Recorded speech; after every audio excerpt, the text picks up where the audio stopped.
We're here with comedian Tom Crescenzo at the open mic Monday night at Nostalgia. How you doing, Tom? I'm good. How are you? I'm chilling, man. I walked in during your set.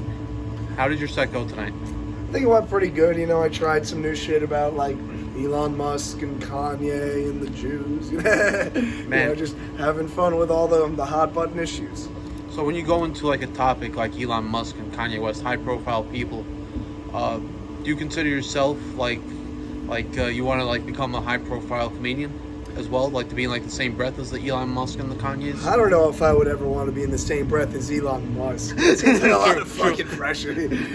like here's the thing, like someone like Joe Rogan, for example, like I mean he was shooting for success, but I don't even think he thought that he would like, you know, get the national recognition he got from just like, you know, talking about the coronavirus. You know, it's like literally just from talking about a topic, the whole country knows who this guy is now. Like, I don't know if that's what I'm shooting for, because that sounds scary. You know what I mean? Like, the fact that, like, the majority of people in this nation could potentially know who I am. I say potentially like I'm that good. But I mean, it's a lot of pressure, man. But, you know, like, the fact that everybody in this country would know who you are and be, like, you know, talking about everything you say and every, like, word and every joke or podcast episode and analyzing it, that's anxiety-inducing. I feel like I'm shooting for like a mild level of fame. You know what I mean? Like I'd rather have like a fan base, like a cult following. You know, kind of like the Grateful Dead. You know, it's like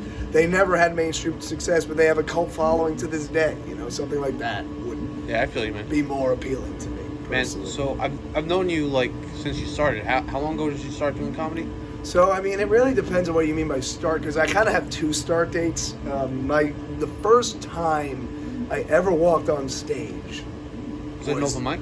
Yeah, it was an open mic. So it was December 20. I remember the day. It was December like 27th, 2016. It was one of the last days of that year, and I had gone to the Creek in the Cave back when it was still in Long Island City. It's in Texas now, but It's in Austin. But it used to be in Long Island City. So that was the first open mic that I ever found, that I was like, all right, this is an open mic. Like, I guess I'm going to go give this a shot. And, so that was the first time I started. But then for the next 2 years, I was still in college. So I just did open mics in Florida. Yeah. And I really only did them once a week. And, you know, it was very, like, rare form. Like, I was not good. I was pretty ass. So it's hard for me to count those 2 years as part of my comedy career. I do count them in a way because I don't think they were all negative. Like, those were formative developing years. But now, like, when I came back from college in 2018 and started, like, that year, like, that fall in New York, I consider that a start date of its own. Because that's when I really was, like, became part of like the Long Island comedy world. You know, before like in Florida, I might as well have been in like the kiddie pool. You know, I was just dicking around, like doing whatever I wanted. Can you describe the Long Island comedy pool? The Long Island comedy scene as it is, I mean, honestly, the Long Island comedy scene is more diverse than people give it credit for now than it used to be. Like it wasn't always like, you know, I remember when I showed up, it was, you know, no disrespect to anybody. It was a lot of older people, you know, it was a lot of people kind of joking about the same type of stuff, you know, a lot of similar political leanings, let's just say, but that's all well and good. But I feel like since I started, and I feel like I was like part of the beginning of the influx of young people who started to show up on the scene. Like because I remember when I first started, comedians like Renee Fuentes were also first starting. I remember meeting Renee at Ziggy's Corner Pub, which is the pub which was like the main open mic spot back before we were hitting Nostalgia where we are now. But or One Night Jacks. You know, so it was just like I remember, you know, since I joined and onward, there's just been a lot of new faces that have created a really diverse scene on Long Island, I think, and a really fun scene, supportive scene. You know, I think for this, in spite of all the bullshit drama that happens on Facebook, I think it's a really supportive scene. I do. And so you talk about your first set starting off at an open mic. It's been a few years later. You've done a ton of shows. I've seen you do a bunch of showcases, a bunch of roasts. Like, you're getting out there.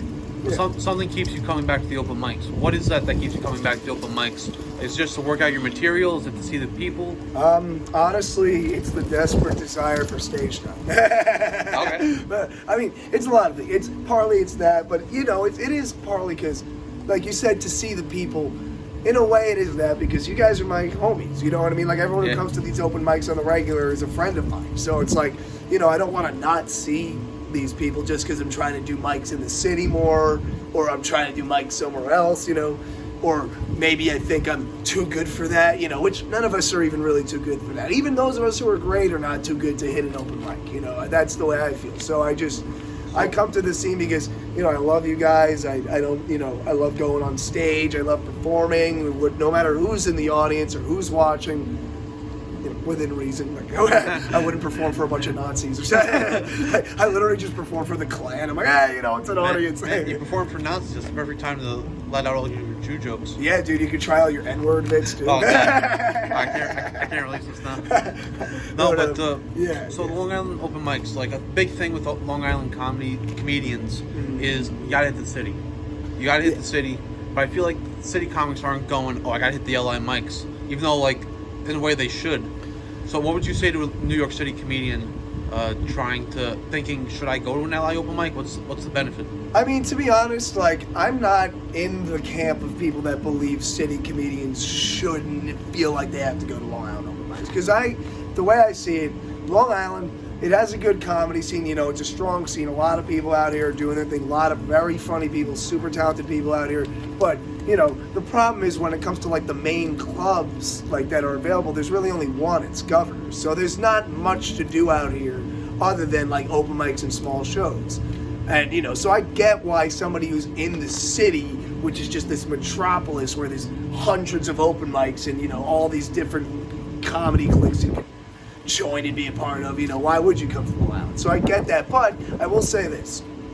If you're looking for, you know, a place that has audiences where you can really do whatever the fuck you want in front of them, like, you know, really be free, and you can go to those darker places that you want to go to, or you can, like, joke about those subjects that you feel like maybe in the city I wouldn't go over so well, wouldn't be so fashionable.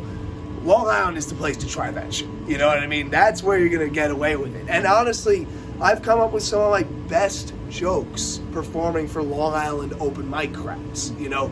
And I say open mic crowds because sometimes there are crowds at these open mics. And those are the nights that you really remember because you didn't even expect an audience and you get one, you know, like Alibi, for example, you know, in Farmingdale. It's like you go to Alibi in Farmingdale and you don't think there's going to be a crowd because it's just an open mic, and then you walk in and there's like 30 people and you basically get to do a set. And I've come up with some of my best riffs, had some of my best moments that I record and listen to when I'm going to do future sets, just to be like, what could I do that worked again? Because of Long Island audiences, because there's just a freeness to, you know, there's just, I guess, sort of a laid backness about them where they're not as uptight as the city. And I'm not trying to say that everyone in the city is uptight or whatever, but if you have a joke, let's just say you have a joke in your arsenal that you're worried, like, I might get canceled for this one, come try it on Long Island. Maybe you won't. Give it a shot. Like, fair. That's all I'm saying, you know?